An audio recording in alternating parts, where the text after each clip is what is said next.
Welcome. We're here with Jess, who is enjoying a cozy night in. That's right, and she's lighting up... Is that candle? Triple wick pumpkin spiced? Yes. Oh, she is setting the harvest mood. Is that a tasteful autumnal wreath? Someone's been to Marshall's again. Well, with quality home decor at great prices, what's stopping her? Oh, and a cozy blanket to top it all off. That is so fall. Better get to Marshall's. Fabulous brands. Feel good prices at Marshall's. We've all felt left out. And for people who move to this country, that feeling lasts more than a moment. We can change that. Learn how at belongingbeginswithus.org. Brought to you by the Ad Council. My best friend is an Irish heiress. She was royalty from Ireland. Had a huge inheritance. We're talking $30 million. But it turns out Mayor Smith is actually an international con artist, and police are hunting for her. She's left a trail of devastation in her wake. This is not normal to be outside her place. I would rather die than let her get away. Listen to Queen of the Con every Thursday on the iHeartRadio app or wherever you get your podcasts. It's Monday, October 4th. I'm Oscar Ramirez from the Daily Dive podcast in Los Angeles, and this is Reopening America. As the deadline for many vaccination mandates are coming soon, many still resisting their shots are looking for exemptions. Religious exemptions are one way that people are seeking to get out of the mandates, but they may not be as easy to get as some may think. Employers have a lot of discretion when granting these. Employers have to provide a reasonable accommodation, but they can also probe whether a person's beliefs are sincere and deny it if they think they're not. Andrea Hsu, labor and workplace correspondent at NPR, joins us for more. Thanks for joining us, Andrea. Thanks so much for having me.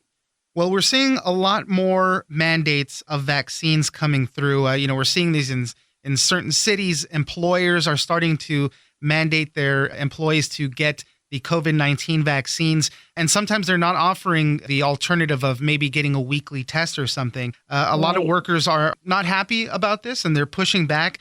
One of the things that a lot of people are trying to do is get a religious exemption to the vaccine mandate. But there's all sorts of rules in place with this. The employers have a pretty wide latitude with what they can approve and how they can accommodate.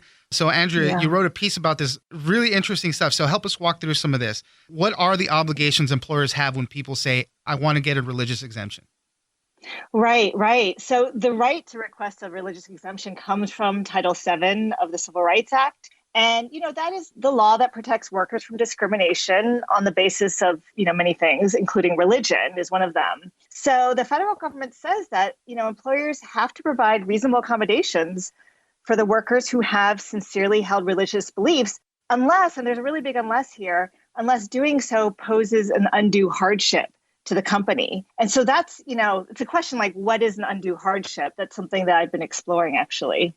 Yeah, and because, if you have to change the whole business model or workflow or something, that's an easy way to say no at that point. So when it comes to these reasonable accommodations, what does that mean? Right.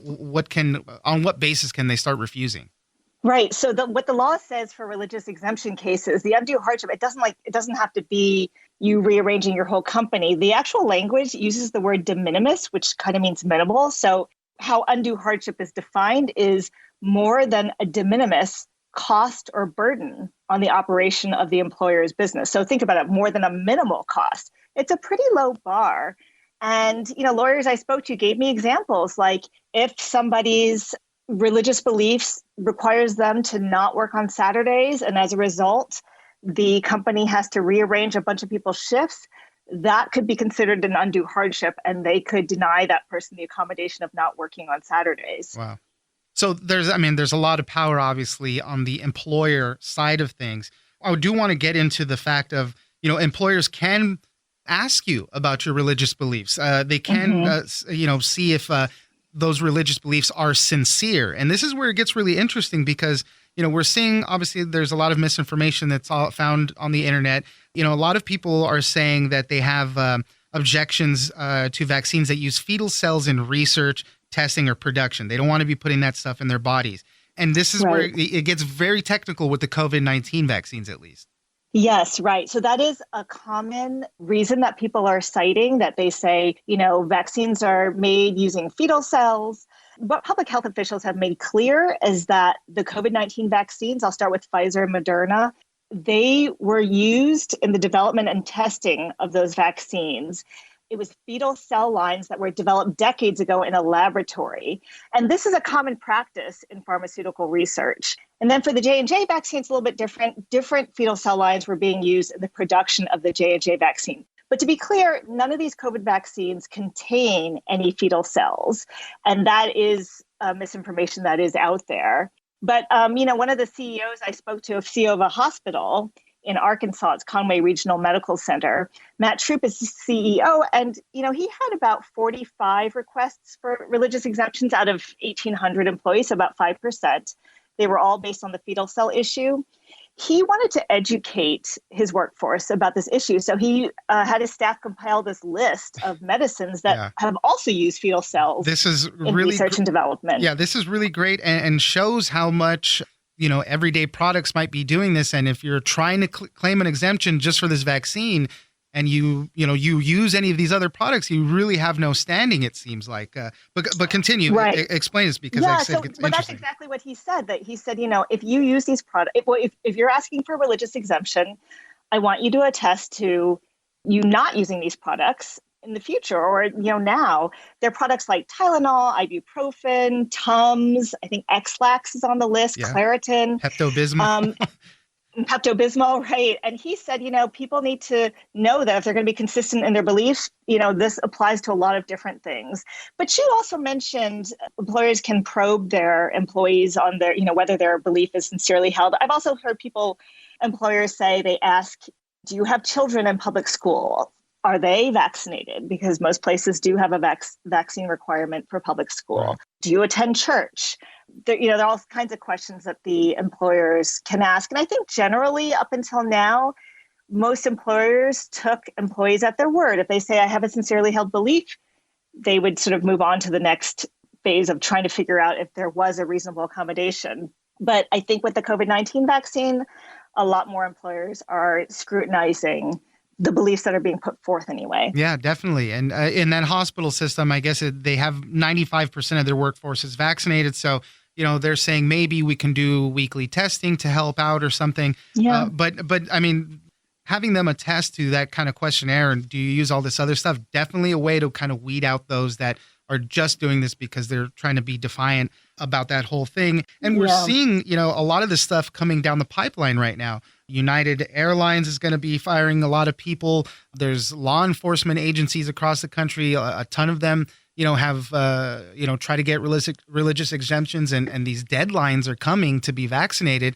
And there's a potential that a lot of people can start losing jobs pretty quickly. Yeah, I should note that hospital in Arkansas, they did actually grant everybody who asked for one a religious exemption. And like you said, they're going to do testing. The CEO really said this is really all about education, but, we want to be respectful of people's religious beliefs. United Airlines, which you mentioned, is interesting. They did announce that they are starting the termination process. Those people did not actually apply for exemptions. They did not get the shots, did not apply for exemptions. Separately, I think it's roughly 2,000 people applied for exemptions. And United is still trying to figure that out right now. Some employees did sue United saying, because those people who applied for religious exemptions, and I think medical exemptions as well, United told them, we're going to put you on unpaid leave for an indefinite period of time. And some employees have sued saying that's not a reasonable accommodation. Now, in the past, courts have upheld unpaid leave as a reasonable accommodation. They said, yes, this is something employers can offer as, it is reasonable. So I'm not sure where that's going to end up. But for the time being, United says for those, it's about less than 3% of their workforce who applied for these exemptions. For now, they are going to work still, and they're going to try to figure it out by October 15th. Right. That's a tough one for them, right? It's like, we're not going to fire you, but you're just not going to be getting any hours. So that's going to be a really tough one for them once they get there. Or any pay. And also, I think the people were told they had to pay for their own health insurance premium. So, that's a pretty big financial hit for people, even if it's for 6 months or 8 months or something. When it comes to the heads of these religions and stuff, when people are trying to claim these religious exemptions, Does that have anything to do with it? Because we've seen Pope Francis, for Catholics, obviously, he's said people should go out there and get their vaccinations.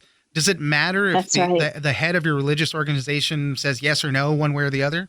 Yeah, Pope Francis said, getting vaccinated is an act of love even. It actually, when it comes down to it, it doesn't, because it's not really about what the religious institutions or leaders say. It's really about your personal belief. But it is interesting to see that, even like the Christian Science Church, Christian Science generally counsels prayer rather than medical care. They do not have an official policy on vaccinations. They've said it's up to the individuals to decide. So, we do see a lot of clerical leaders out there encouraging people to go get vaccinated. There are some, heads of churches who are saying the opposite, even offering to write letters for members of their church to, support their case for religious exemption. Again, that, given what we've discussed so far, that may or may not, help your case with your employer. It's really in the employer's hands. The last thing, just briefly, because I mentioned the misinformation online and everything. There's a lot of Facebook groups, things like that, trying to share tips on how to get that religious exemption to succeed. Some of them are charging services and, we'll get somebody to sign this for you too, kind of what you were just saying right now. A lot of that, you really don't know if it's going to work. So that's the other tough part of it. Yeah. Yeah, Pete, my colleague, she's the tech reporter. She's seen all this. She was in these Facebook groups. She saw people charging $175 for a phone consult over this. We really think, people probably should think twice about paying for stuff like that, because at the end of the day, if your employer feels it's an undue hardship for them to provide you an accommodation, they can deny your request. There's a lot still yet to go through. And as I mentioned, a lot of these mandate deadlines are coming. So a lot more action on all of this coming up pretty soon still. Andrea Hsu, labor and workplace correspondent at NPR. Thank you very much for joining us. Thank you so much for having me. I'm Oscar Ramirez, and this has been Reopening America. Don't forget that for today's big news stories, you can check me out on the Daily Dive podcast every Monday through Friday. So follow us on iHeartRadio or wherever you get your podcast.